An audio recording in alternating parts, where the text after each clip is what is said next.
Everybody have a chair. Great. I know we had to juggle a few.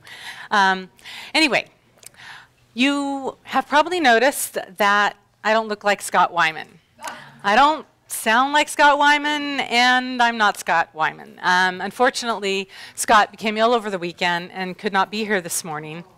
However, he will be rescheduled toward the end of the month, I'm pretty sure. So we'll get back to you on when we know the exact date for that. But in the meantime, we have a lot planned for you this morning. And I'd like to begin by telling you that, well, Friday night, when I got the text around 10 o'clock, my initial thought was, don't answer the text. Nothing good ever happens after 9 o'clock. But no, my little curious mind got the best of me, and I grabbed my phone, and I looked, and I have to warn you that objects in the little box appear much bigger than they actually are when you get a late night text. So when Reverend Kathy asked me if I could fill in for Scott today, and I knew that I needed to do that, so I quickly replied yes. And that's when it all began. The tossing and turning of the monkey mind.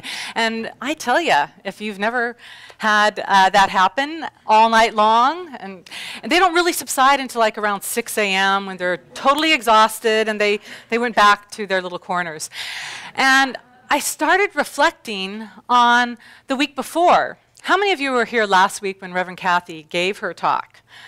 And I also started thinking about our theme for the month, which is unification. And it dawned on me that we truly are one in spirit. Reverend Kathy talked about our beloved community and how we have beauty in our diversity. She brought up a picture of a prism, and it had a beam of white light going through it. And as it passed through the prism, an incredible spectrum of rainbow colors came out. Remember that image? Or you could visualize it? And I truly see that that's kind of how we are. We are a spectrum of colors. We come from diverse backgrounds and perspectives, but we're all united by this pure white light that we originate from. Now it sounds all nice in theory and everything, but then I know we get distracted. I know it's election season. Any of you heard anything about politics recently? Yeah, that kind of tends to shoot that whole rainbow spectrum down right away. So I try to not listen to the news, but when my neighbors are even coming and talking to me, and then I started feeling like, my goodness, we're having one giant conflict. It's like one big argument, and how are we going to ever reconnect this huge divide that seems to be occurring? And I just started to feel this wind going out of my sail, and I thought, no, that's why I loved hearing the song from the choir about what the world needs now is love, sweet love, and I wish the politicians would listen to this. So I started to think back on my travels, because I love traveling, and I've actually lived in a few countries over the last few years, and I got to talk to people one-on-one. And one thing I discovered is that we have far more that unites us than divides us. I met mothers who just wanted to be able to feed their children. I met fathers who just wanted to be able to have a roof over his family's head. And there were people who just wanted to have creative self-expression, to truly express that God-given talent that we're born with, that innate quality. And I thought, wow, that sounds so much like the people I know back in Chico. We all just want the best. We want for our families, for us, our health. And so when we focus on our negative side, we don't get to see all the beautiful things that truly connect us. I was reminded of the Rumi poem, "Out beyond ideas of wrongdoing and right doing, there is a field. I'll meet you there." Do we really need to make such a big, fat, hairy deal over the petty stuff, the small stuff, the things that really don't matter in the long run? And I started to think how sometimes we're just all trying to get this pack of human flesh, this game piece, if you will, down the game board of life. And I started thinking that you know, life is truly just kind of a game anyway. So why don't we lighten up a bit and learn to play with each other more and not just see what our differences are? So I wanted to ask you, what unites us here as a center? Because we are truly going to be united. The churches are coming back together, and we are going to be blessed with new faces, and we're going to be having similar conversations. So why do you come here? Just blurt something out, if you will. Evolve. To evolve, okay. And what about the teaching? Do you come here to hear a little of the science of mind principles? Absolutely. Great. That's what I'm hoping that we can focus on. And so, if life truly is a game where we're all here for the teaching, then I want to invite you this morning to be part of Who Wants to Be a Religious Scientist? It used to be Who Wants to Be a Millionaire, but that's so yesterday. We're going to upgrade it a bit, make it a little more spiritual, fitting to our population here. So what I need, first of all, don't panic, you introverts. You're not going to be called up here. You can relax, trust me, yes. So, you can take a deep breath and just know that you can participate or not. So what we're going to do here is that I have side 1 and side 2. I was going to make it left and right, and then I thought, no, that might be political. So I have to make it 1 and 2. And what we're going to do is I am going to need to have 2 volunteers from this side and 2 volunteers from that side. So, let's see, brave souls at, yes, 1, and Mo from that side, Denise, and then we had one over from this side, Randy, come on up. And we have 2 chairs here and 2 chairs here. And I'll tell you what you're going to do once you come up. So please, just put them right here in the spotlight where they're not going to be intimidated at all. Go ahead and have a seat there, if you will.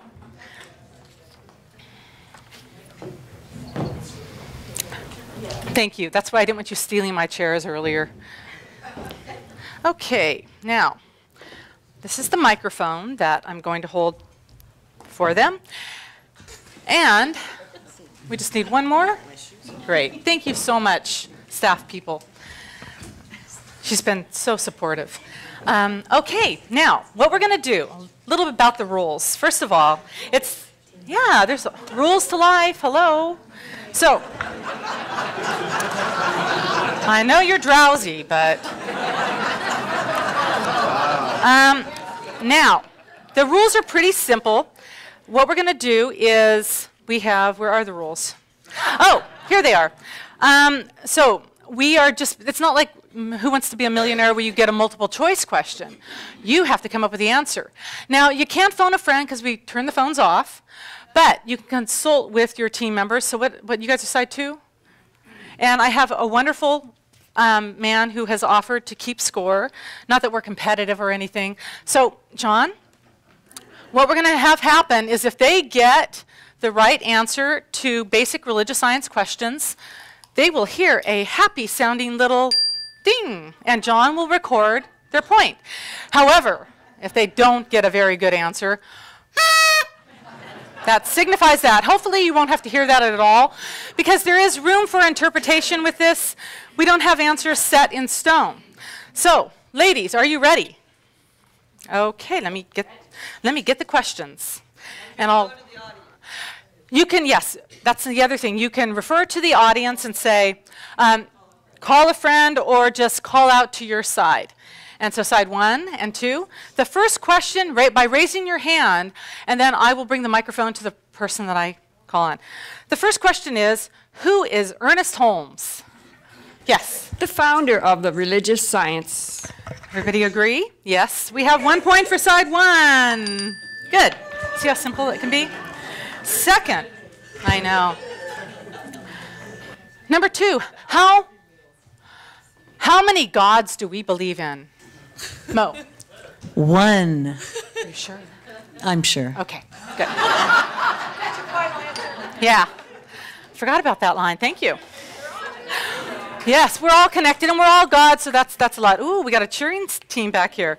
Okay, whatever number. What is spiritual mind treatment? Gotta go to the practitioner. Really? She's a practitioner. It's a 5-step affirmative prayer. Okay, very good. Another point. What? Sounds like fun. Yeah. What is a manifestation? Hands up. Hands up. Yes. I will ask my team. A demonstration. Tell me about a demonstration. It is what you had treated for, and it demonstrates and is fulfilled in your life. Very good. Very articulate. I like how you're going to the audience for that. Awesome. Oh, yeah. Well, I only have one hand. Jeez. Do we believe in a heaven or hell? Why or why not? Let's see. Go ahead. I think we did. Heaven or hell are manifestations of thoughts that occur in the moment, and as such are not places to go at the end of something, but are kind of choice thoughts that keep you stuck. Okay, nicely put. A state of mind. Very good. Now, what is the law of attraction? Randy. And we are going to our audience for that answer. Clever. Okay, audience. Anybody? What is the law of attraction? I've never heard of this before. Yes, in the back. Loving? Oh, that's a good take on it. I like that. Another take? What we believe and think is what we attract back to ourselves. Very good. Thank you. Okay. Did you get that, John? Kevin, keep. What? Oh.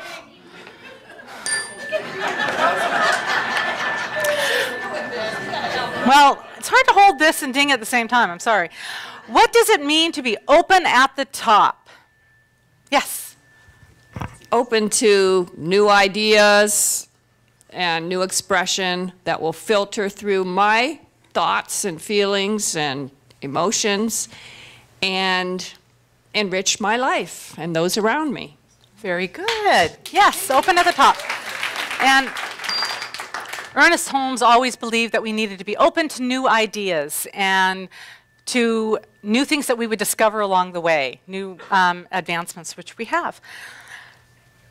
What does it mean to be a co-creator? Denise. You gonna phone a friend? Well, as a co-creator, if you want to go, I'll let you go. We are all co-creators with God. We are one with God. We are God within us, so we co-create the God within. Okay, very good. Mo, I see you, I hear you, and I'm gonna give you the next one. Oh wait, maybe not this next one, unless you do know. What are the 5 steps of treatment? You can consult your. Okay. Are you ready to receive? Recognition, unification. You taught the class. I can do it on the spot. It's okay, you can do it. Realization, Thanksgiving, and release. Very good. Whoa, she did it. Very nice. Any of you could get this one. What are some common spiritual practices that could benefit everyone? Mo, I'll let you have a shot again because you got consultation last time. Meditation is a wonderful spiritual treatment. Go ahead. Mindfulness. Pass it on. Doing a dream board to attract the laws of attraction. Oh, good. Points all around. Come on. Just give it to them all. Okay. Now this is a difficult question. You can consult the audience or your other people, but who was Emma Curtis Hopkins? Okay, Randy. Emma Curtis Hopkins was considered the teacher of teachers. She was around the turn of the century. One of her last students was Ernest Holmes, and she is the one that he got the foundations for the spiritual mind treatment and for healing. And she was a student of Mary Baker Eddy, who was a student of Quimby, who began the New Thought movement. Okay, thank you very much. Randy, good job. We don't have daily doubles in this game, do we? Because that could have been it. No, this is it. You might, once again, have to consult the crowd. What is the meaning of life? Just saying. Okay. Take a shot. What is the meaning of life? Love. Expression. Acceptance. Spiritual evolution. Any child can tell you. Yeah, connection. Become your whole. Wow, this sounds good. I'm sorry. Got to give points to the other side. Okay, quick. You guys know this too. Joy. Joy. What else? Unification. Learning and experience. Awesome. Good. You guys got this. Points once again, both sides. Next. This was from my neighbor. What is the best way to heal yourself? Denise. The best way to heal yourself is to believe in positive mind thoughts, so that you know and believe in the healing. Okay. Yes. You will see it when you believe it. Very good. If you can see it, you can be it. Okay. Yes, Reverend Carolyn. The truth is, there's nothing to heal. Yes. When you want to expand on that a little bit. Well, God is the wholeness of life, and contained within wholeness, there's no disease, lack, or limitation of any sort. So we're expressions of that infinite life. So in truth, there can't be disease in us except through our thoughts. Yes. There is disease. It's our belief in the disease that creates that. Thank you very much, Carolyn. Very wise, yes. And a healing, yes. Carolyn will have her own little column there. A healing is a revealing. I like that simple way too. Can you treat or pray hard enough to get someone to marry you? Let's go to Denise.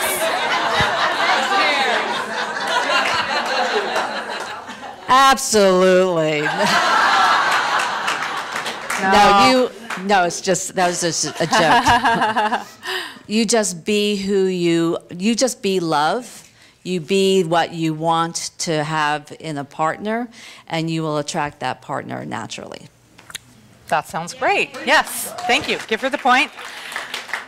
Next, what is immortality? Not to be confused with immorality, because that sometimes happens.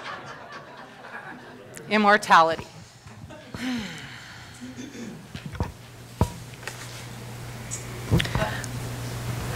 I would say that immortality would be the oneness that we are with God in this moment is immortal. It never dies, it never changes, it doesn't alter, it is always present. We may change and alter our physical being, but that which is within us that gives us life is always present, here, now, and in the nothing, and in the all thing. Okay, everybody get that one? Thank you. Close. This is a difficult one. How many religious scientists does it take to change a world? Who wants? Mo. One. That's my best answer. Good. I like that. Yes. There's a spiraling effect. Rippling effect. Oh, ding. Yes, we have to give Mo a ding. There. And then this is a new one. What is the global vision? Anybody know? I want to introduce this one, if you don't already know. Okay. This is real specific, so I'm going to just take over. What can I say? Okay. Centers for Spiritual Living, which is where we have come from. It's our base community. It is expanding to create this idea that we have a global vision together, and it's a world that works for everyone. And I think we can all pretty much sign up for that one. And so I wanted to introduce that concept today. Let's see. Skip through some of these. Oh, okay. Now this one, I'm going to have to call from the crowd as well, whatever side she's on. Connie, I am going to ask you to answer this one because we're going to promote. Where are you, Connie? I'm right here. Oh, way in the back. Okay, Connie, she's for side 2. Please, who is Scott Wyman? I have to tell you what he says he is. Okay. He says he's a student and teacher of the path of liberation through meditation, and using that for 35 years. As a psychotherapist by profession, he has come to focus on the psycho-spiritual process whereby healing gives way to awakening. So what that really means is, you know, we say that we are spiritual beings having a human experience.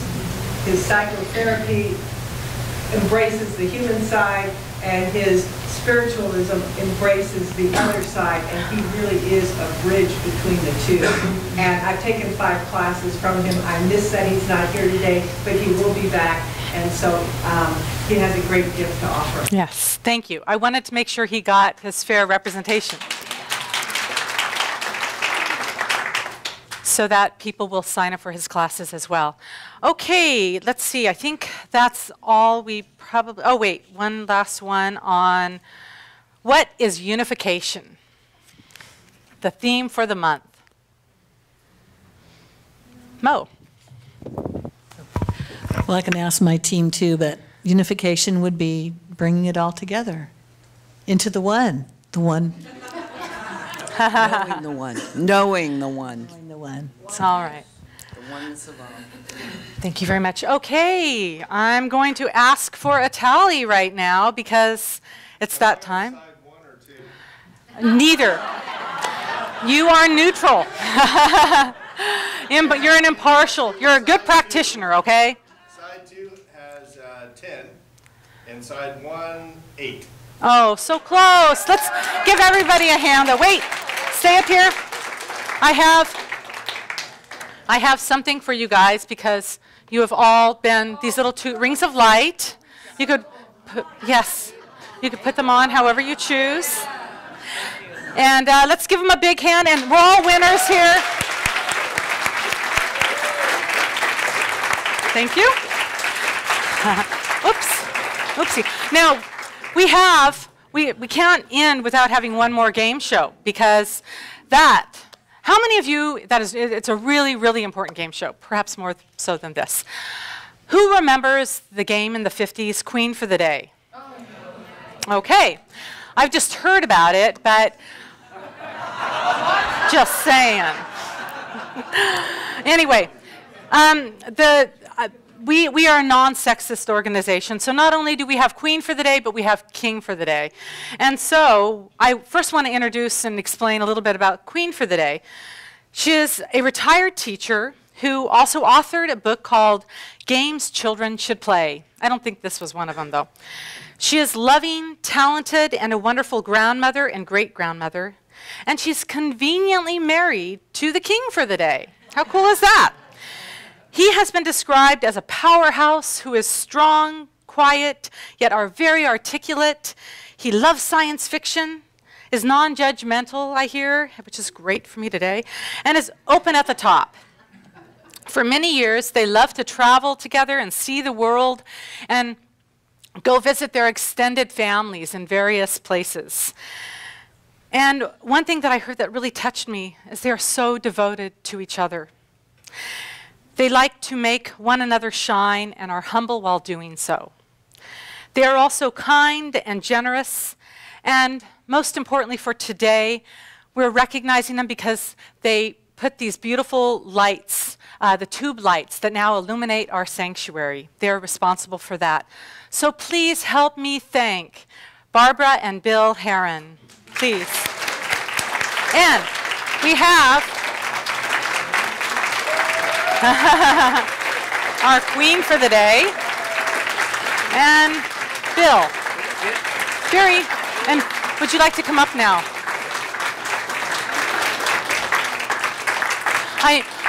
I know that Bill asked to say a few words. I'm not pulling him up here against his will. And not quite. so I know the most expensive crowns I could find, so please be careful. Almost fits, actually. Thank you. Well, I wanted to start by saying, when you were asking why do you come to this place, the one that occurred to me. Oh, sorry. Knock your hat off. Get control here. Okay.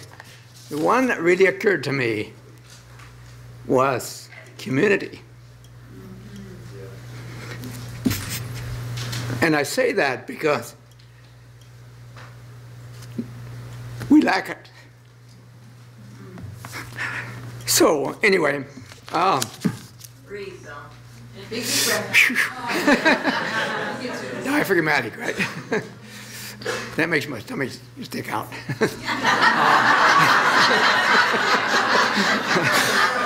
So, now why I was up here, I can't remember. Anyway, I wanted to give you just a little bit of background because Barbara is really the inspiration for these lights. Because I don't remember, I don't know if you remember, but prior, like last year, when you came in here, a couple of things occurred. One, there was no light there. The chairs were black. And if any light found its way in, the chairs would take it.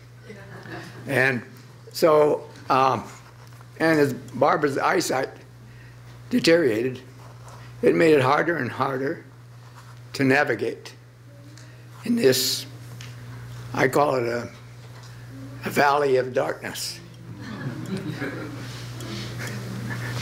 So anyway, and I want to start out by thanking the group, because there are many of you here who probably don't recognize me, but I probably don't recognize you. So it's okay. And I didn't want to say that I see a lot of old faces, because that might be taken wrong.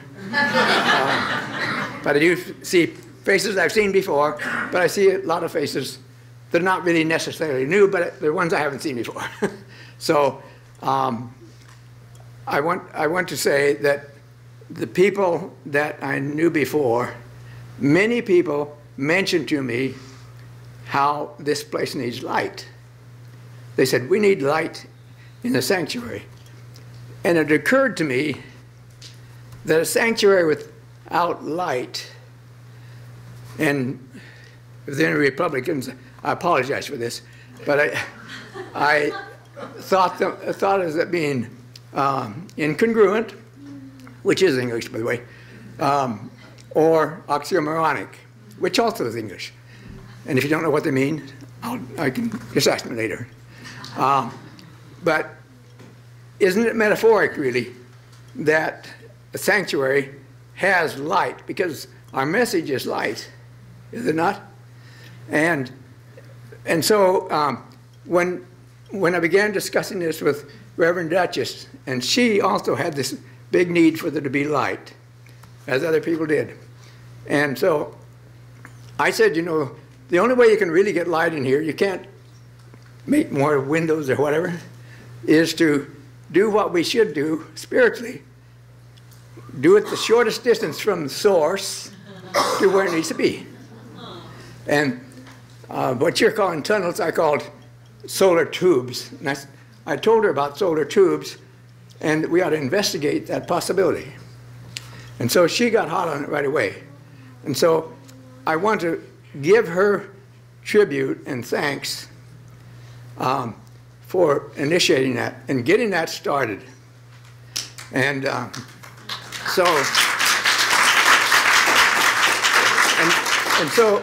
and the other person that I really want to thank is to me, the person that really made it go, kept it going, kept things collected, organized, and moving properly with all of the things that popped up You know, like the roof needed to be repaired, which couldn't put tubes in here unless it was. And there's all kinds of stuff up there that had to be moved this way or whatever. So, and that's Polly Joy.